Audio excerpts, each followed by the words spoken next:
உலக தமிழ் ரசிகர்கள் அத்தனை பேருக்கும் என்னுடைய பணிவான வணக்கம். நான் செந்தில்குமார். இந்த பதிவு நான் பார்க்க போகிறது, நான் அண்மையில் வந்து ஒரு கமல் சார், என்னுடைய மரியாதைக்குரிய குருநாதரும் என்னுடைய தந்தையை போன்ற அப்பா போன்ற ஒரு நடிகர் தான் கமல்ஹாசன் அவர்கள். எனக்கும் அவருக்குமான நிறைய உறவுகள் தொடர்புகள் நிறைய இருக்குது. அது நிறைய பேருக்கு வந்து தெரியாது. ஏன்னா மீடியா வெளிச்சத்தில் ஆரம்பத்தில் நான் இருந்தேன். அதுக்கு பிறகு நான் வந்து எதுவுமே பண்ணுறதில்ல.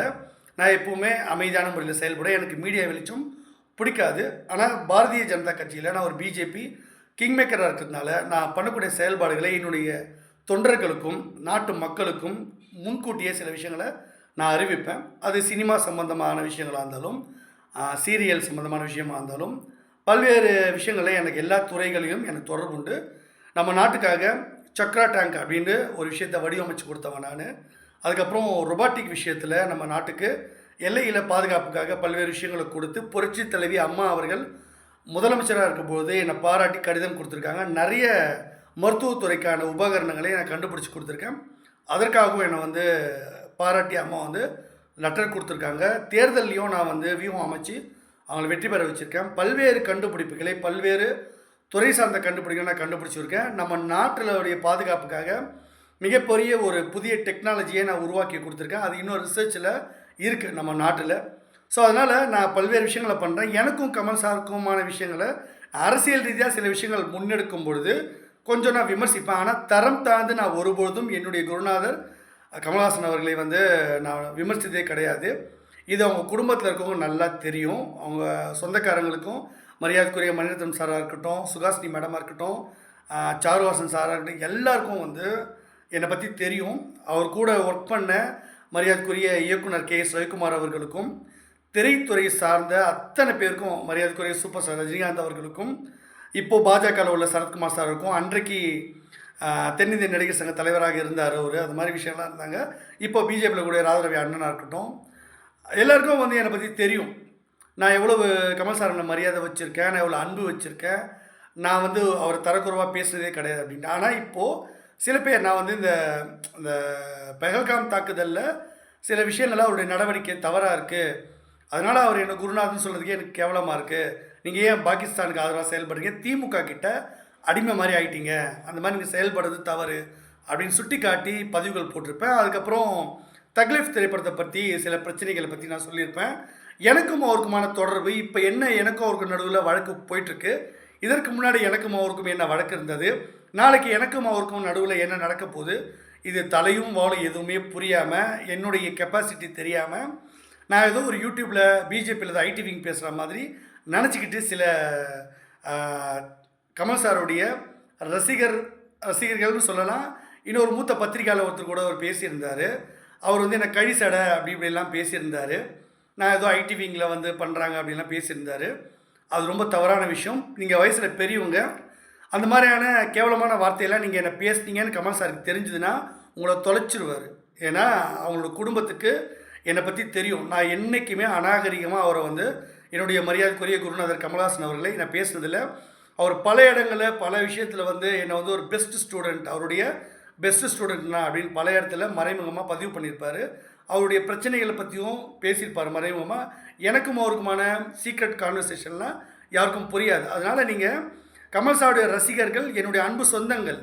நான் உங்கள் எதிரி இல்லை, நான் உங்களுடைய நண்பன். அதை நீங்கள் புரிஞ்சுக்கணும். அரசியல் ரீதியாக அவர் பண்ணுற விஷயங்களை தேசத்துக்கு விரோதமாக ஏதாவது செஞ்சால் அதை நான் கண்டிப்பேன். அது என்னுடைய கடமை. நான் பிஜேபி கிங் மேக்கராக இருக்கேன். இந்த தேசத்தை வழிநடத்துகிற, இந்த தேசத்தின் பாதுகாப்புக்காக பல விஷயங்கள் நான் வந்து பண்ணியிருக்கேன். நான் சும்மா உங்களை மாதிரி யூடியூப்பில் உட்காந்து பத்திரிக்கையாளன்ற பேரில் உட்காந்துக்கிட்டோ சும்மா யார்கிட்ட பணம் வாங்கிட்டு பேசுகிற ஆள் நான் கிடையாது. என்னை பற்றி எல்லாருக்கும் தெரியும். நீங்கள் வேணும்னா பிஜேபியில் என்னை பற்றி விசாரிச்சுக்கோங்க. நீங்கள் எங்கே வேணாலும், எந்த அரசியல் கட்சிக்கிட்ட வேணாலும் நீங்கள் விசாரிச்சுக்கலாம். மரியாதைக்குரிய திமுக தலைவர் ஸ்டாலினாக இருக்கட்டும், முதலமைச்சர் ஸ்டாலின், அப்புறம் உதயநிதி ஸ்டாலின், எல்லாத்தையும் விசாரிச்சுக்கோங்க. இன்னும் சொல்லப்போனால் கமல்ஹாசன் அவர்கள் வந்து இந்த இந்தியன் 2 திரைப்படத்தில் வந்து ஒரு விபத்து நடந்ததில் அதில் ஒரு காப்பாற்றினது நான் தான். அது நிறைய பேருக்கு தெரியாது, அது வந்து சீக்ரெட். அப்புறம் வந்து விக்ரம் படம் வந்து அந்த படம் வந்து வாங்குறதுக்கு யாரும் ஆள் இல்லாமல் அன்பு செழியன்கிட்ட அவர் முழிக்கும்போது, நஷ்டத்தில் இருக்கும்போது, மரியாதைக்குரிய அன்பு சகோதரர் உதயநிதி கிட்ட சொல்லி ஸ்டாலின் அவர்கள் மூலமாக உதயநிதி அவர்களை போய் பார்க்க வச்சு, கமல் சாரை பார்க்க வச்சு, அந்த படத்தை வந்து டிஸ்ட்ரிபியூஷன் எடுக்க சொல்லி, அவருக்கு லாபம் சம்பாதிச்சு கொடுக்க சொல்லி, அவரை காப்பாற்ற சொன்னது, கடன்லேருந்து காப்பாற்ற சொன்னது சாட்சாத் செந்தில்குமார் தான். விஸ்வரூபம் படம் பிரச்சனை வரும்போது அவருக்கு வந்து பிரச்சனை ஏற்படுத்தியும், அதுக்கப்புறம் வந்து அவர் நாட்டை விட்டு போகிறேன்னு கண் கலங்கி அழுதபோது அதை நானே பார்த்து கண் கலங்கிட்டேன். அதுக்கப்புறம் புரட்சி தலைவி அம்மா அவர்கிட்ட சொல்லி சுமூகமாக பேசி அவர் வந்து வருத்தப்படுறார் மேடம், அதனால் வந்து கொஞ்சம் அவர் கருணை காட்டுங்க, இந்த படம் ரிலீஸ் பண்ணிக்கிட்டோம், சில சீன்ஸ் மட்டும் கட் பண்ணிட்டு விட சொல்லுங்கள் அப்படின்னு நான் தான் சஜஸ்ட் பண்ணி அவர் அப்போவும் அவரை வந்து காப்பாற்றினேன். அப்போவே நினச்சிருந்தா அந்த படத்தை முழுசாக நான் தடுத்திருக்க முடியும். அதனால் அவர் சொத்தே போயிருக்கும். ஆனால் அவர் கஷ்டப்படுறத நான் ஒருபோதும் விரும்பினதில்லை. அது அவருக்கு சரியாக புரியாது.